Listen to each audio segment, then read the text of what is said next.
دین اور حق کی خاطر لوگوں کو زندہ جلایا گیا، آگ کے گڑھے کھود کر ان میں پھینک کر لوگوں کو زندہ جلا دیا گیا۔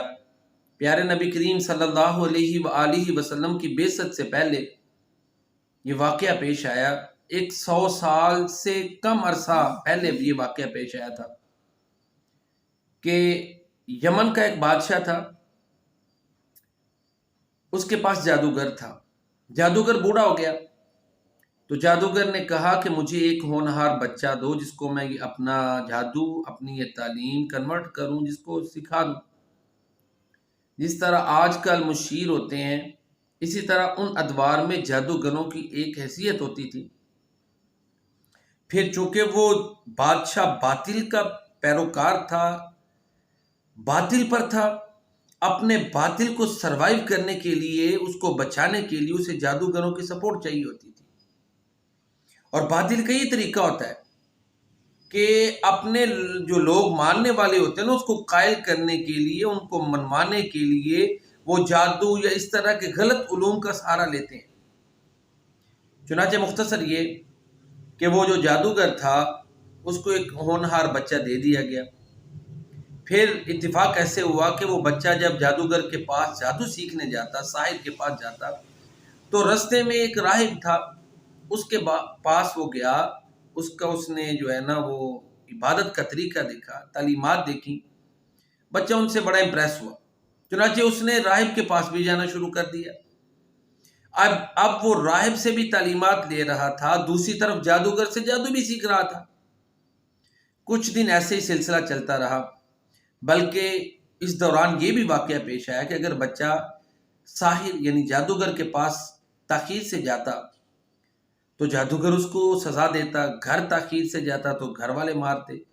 اس نے راہب کو بتایا تو راہب نے کہا کہ یہ تکنیک اپنا لو، یہ طریقہ اپنا لو کہ اگر جادوگر کے پاس دیر سے جاؤ تو کہنا گھر سے آتے ہوئے دیر ہو گئی، ایسے گھر اگر دیر سے پہنچو تو کہنا جادوگر کے پاس سے آتے ہوئے دیر ہو گئی۔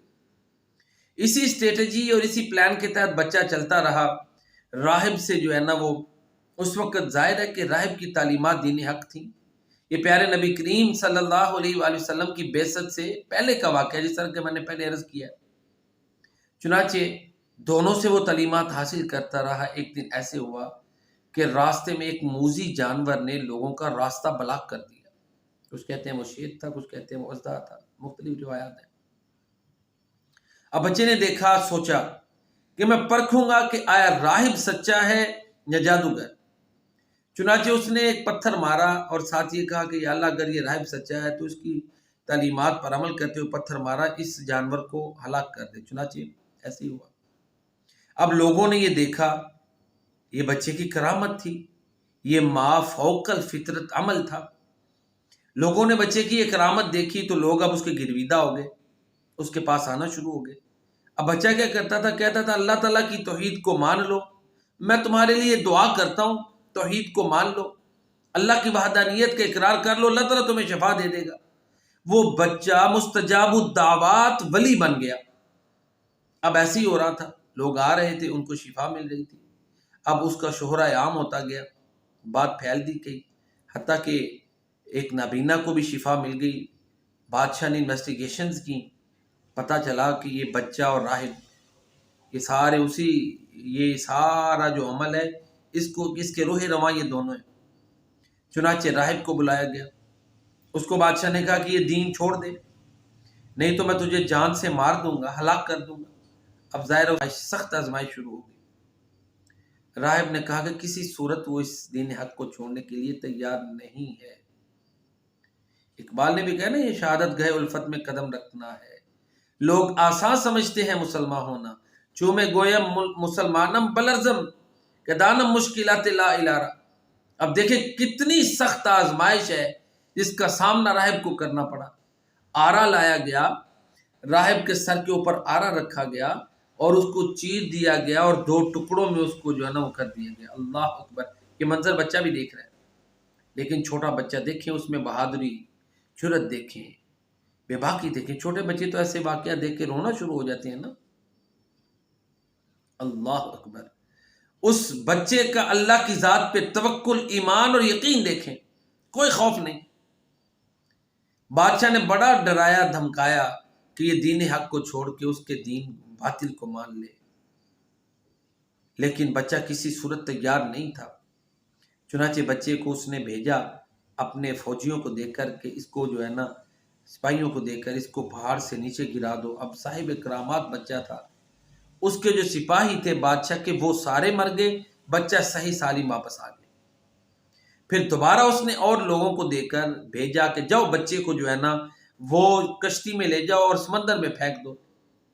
اب جو کرامت ہوتی ہے نا وہ عقل میں نہیں آتی، وہ عقل سے ماورا ہوتی ہے، گزر جا عقل سے آگے کی یہ نور، چراغ راہ منزل نہیں ہے۔ بچہ پھر صحیح سالم، سپاہی مر گئے۔ اب وہ بچہ صاحب کرامات تھا، مستجاب الدعوات تھا، اللہ تعالیٰ اس کی دعائیں قبول کر رہا تھا۔ اللہ اکبر۔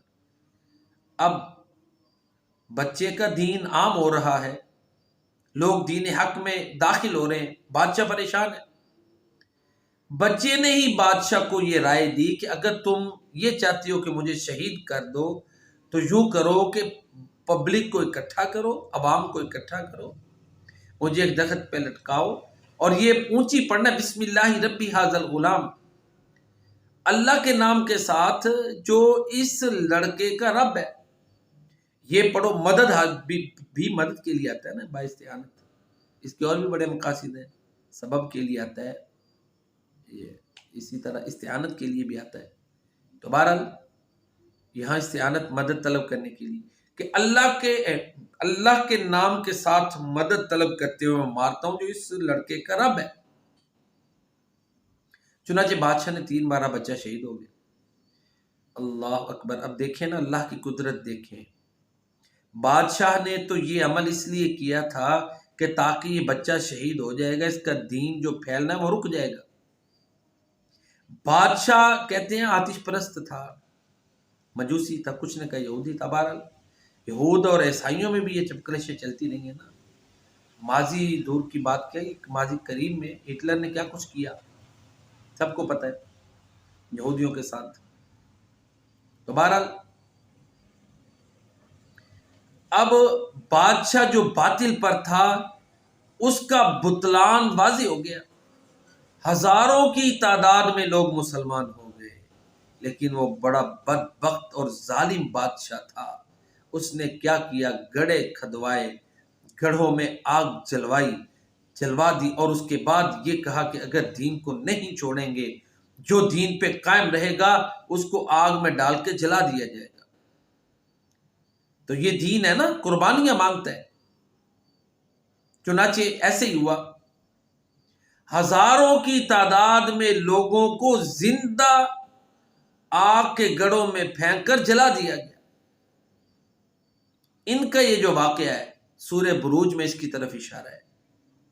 تو پھر اللہ تعالیٰ نے بھی اپنے غصے کا اظہار کیا ہے، وَالسَّمَاءِ ذَاتِ الْبُرُوجِ، برجوں والے آسمان کی قسم، یہ نظارہ آسمان دیکھ رہا تھا اور آسمان اس نظارے پر، اس ظلم پر، اس جبر پر گواہ ہے۔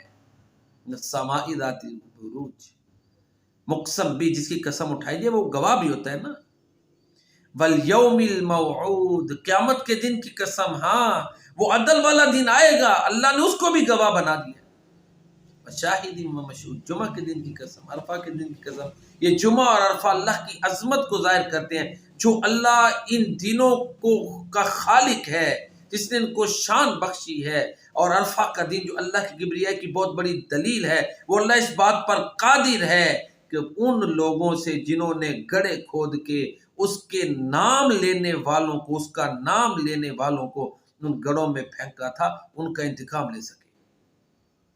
قتل اصحاب الاخدود، وہ گڑھے کھودنے والے تباہ ہو گئے۔ النار ذات الوقود، وہ گڑھے، وہ کھائیاں جن میں شعلے مارتی ہوئی آگ تھی۔ اور یہ سارا کچھ انہوں نے یہ ظلم کیوں کیا؟ وَمَا نَقَمُوا مِنْهُمْ إِلَّا أَن يُؤْمِنُوا بِاللَّهِ الْعَزِيزِ الْحَمِيدِ، اللہ کی زمین پر اللہ کا نام لینے کی وجہ سے ان پہ ظلم کیا، اس لیے ظلم کیا کہ وہ اللہ جو عزیز ہے، جو حمید ہے، اس پر ایمان لائے تھے، اس لیے ان سے یہ انتقام لیا۔ تو پھر آگے اللہ فرماتے ہیں اِنَّ بَطْشَ رَبِّكَ لَشَدِيدٌ، بے شک تمہارے رب کی پکڑ بڑی سخت ہے۔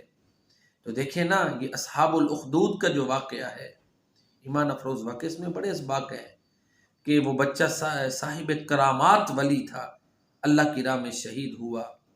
باطل لوگ باطل علوم کے ساتھ اپنے باطل مذاہب کو تقویت دیتے ہیں، اور جب حق آتا ہے پھر باطل ٹھہر سکتا نہیں ہے، اور حق پہ چلنا آسان نہیں۔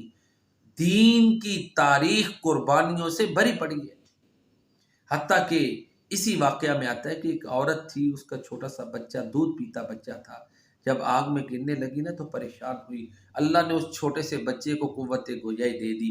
وہ اس عمر میں تھا جس میں کلام نہیں کر سکتا تھا کہ اماں آگ میں چھلانگ لگا، گھبراتی کیوں ہے، تو حق پہ ہے۔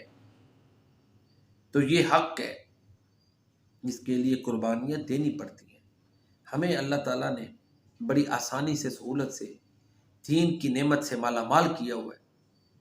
اللہ تعالیٰ ہمیں اس پہ پکا رکھے، اور ایمان پہ اللہ تعالیٰ ہمیں موت عطا فرمائے۔ ربی توفنی مسلما والحقنی بالصالحین۔ سیدنا یوسف علیہ السلام یہ دعا کرتے تھے، اے میرے رب مجھے مسلمان بنا کے موت عطا کرنا، حالت اسلام میں فوت کرنا، اور صالحین کے ساتھ شامل فرمانا۔ یہ واقعہ ایمان افروز واقعہ ہے جو کتب تواریخ میں، کتب احادیث میں، کتب تفاسیر میں موجود ہے، تھوڑے سے تغیر کے ساتھ 20 کتب میں یہ واقعہ موجود ہے۔ ہمارے لیے اس میں بڑے اسباق ہیں کہ امام حسین رضی اللہ تعالیٰ عنہ شہید ہوئے، بہت بڑی قربانی دی، 72 افراد آنکھوں کے سامنے شہید ہوئے۔ تو اس واقعہ میں دیکھیں ہزاروں افراد، خاندان کے خاندان آگ میں جلا دیے گئے۔